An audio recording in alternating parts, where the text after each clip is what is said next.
Ma journée de travail, elle débute à 4 heures du matin. Quand je me réveille, je me prépare et je pars pour voir mes premiers patients vers 5 heures. Les premiers soins, en fait, ce sont les soins pour les patients diabétiques, puisqu'en fait, ils nous attendent pour pouvoir prendre leur petit déjeuner.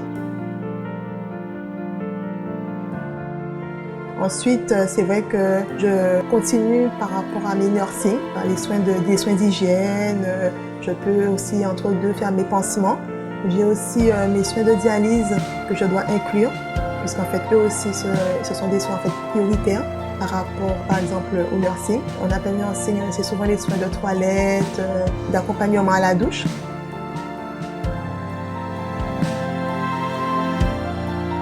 Vas-y, chérie. Mesdames, vous laissez comme ça, ouais. Ou là, on va tout faire. Eh bien, nous deux. Ouais, avec nous deux. Oui. Hein? D'accord. Non, on va passer de moi. Tu vois, mais moi comme ça. Bien. Hein? C'est une bonne infirmière. Ah. J'aime bien. C'est gentil. À propos dans tes mauvais. Non. Tu veux pas coucher? Yes. Après, tu as les salaires. On s'est déjà aperçu. Ouais. On s'est aperçu que quand on les salaires, ça allait mieux pour toi. Parce que hier, regarde, tout la pâté cicatrisé. Et là, ça va. Bonne journée. Ok, bye bye. Pas oublier à manger. Non. D'accord, ok.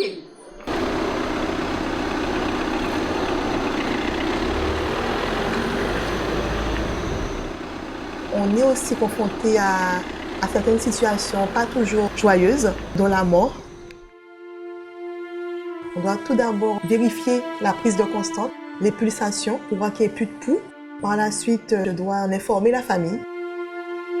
Une fois que le médecin est arrivé, il faut qu'on contacte les pompes funèbres, puisqu'en fait, tant que le médecin n'a pas établi son certificat de décès, les pompes funèbres ne peuvent pas venir récupérer le corps. On a aussi un rôle à jouer dans cet accompagnement par rapport à la prise en charge, je dirais jusqu'au bout. On l'accompagne même après la mort, à travers sa famille, son environnement, à travers la souffrance de la famille.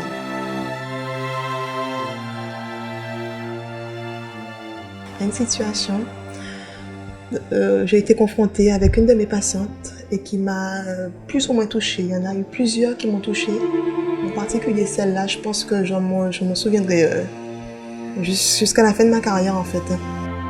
C'est une de mes patientes qui vit seule à son domicile.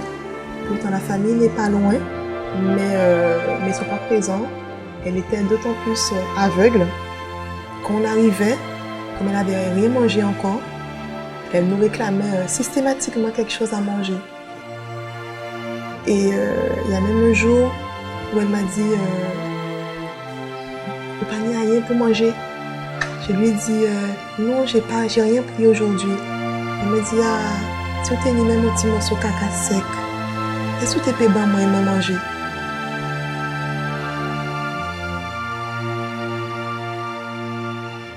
Et cette phrase m'a particulièrement touchée, ça m'avait bouleversée au point que depuis ce jour, systématiquement, j'ai quelque chose dans ma voiture.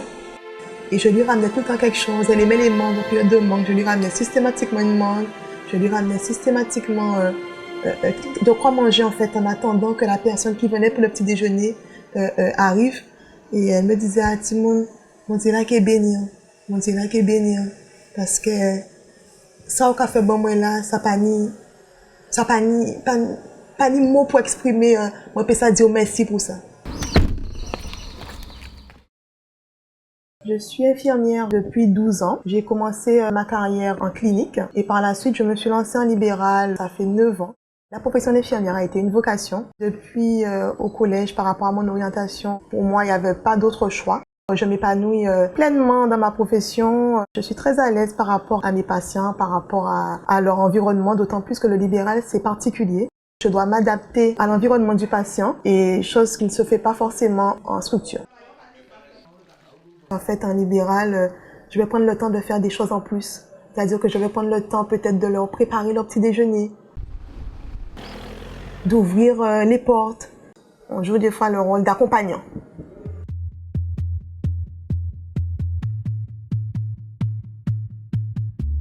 Il faut savoir qu'une infirmière libérale passe la majorité de son temps dans sa voiture.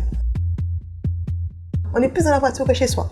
Et il nous faut de bonnes voitures puisque les routes ne sont pas forcément en bon état. Je considère que ma voiture, c'est mon outil de travail, puisqu'en fait, j'en ai besoin au quotidien. S'il fallait faire une comparaison, moi je considère ma voiture comme mes gants, comme ma seringue. J'en ai besoin de la même manière pour pouvoir exercer ma profession. Tu vas bien?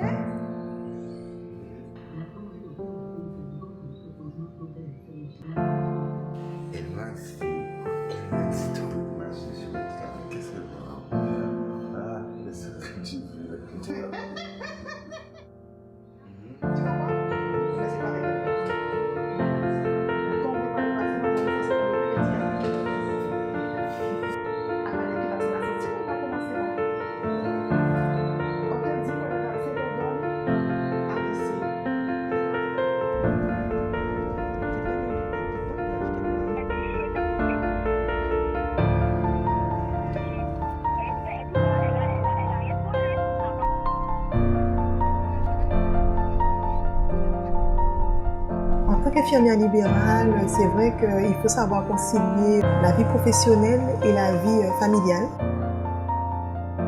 J'ai 2 enfants. Mon époux exerce la même profession que moi.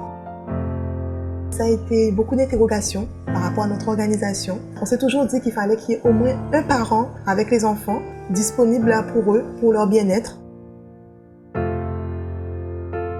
C'est un métier qui est prenant. On donne de sa personne avant tout. Des fois, on oublie même, je ne dirais pas qu'on oublie, on met entre parenthèses sa vie familiale au moment où on travaille. Bien ma chérie, elle est gentille, la petite Anna.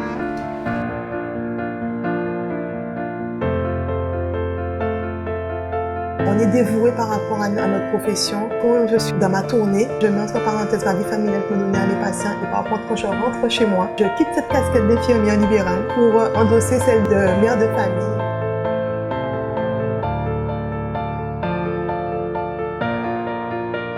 Lutter contre la maladie, la misère, la solitude, Mélissa a fait le choix d'être au plus près des vulnérables. Cette professionnelle de santé sait tout faire, soigner les corps, mais aussi les maux de l'âme. Écouter, échanger, partager des moments de vie, voilà ce qui l'anime au quotidien. Une proximité qui lui permet d'exprimer son humanité.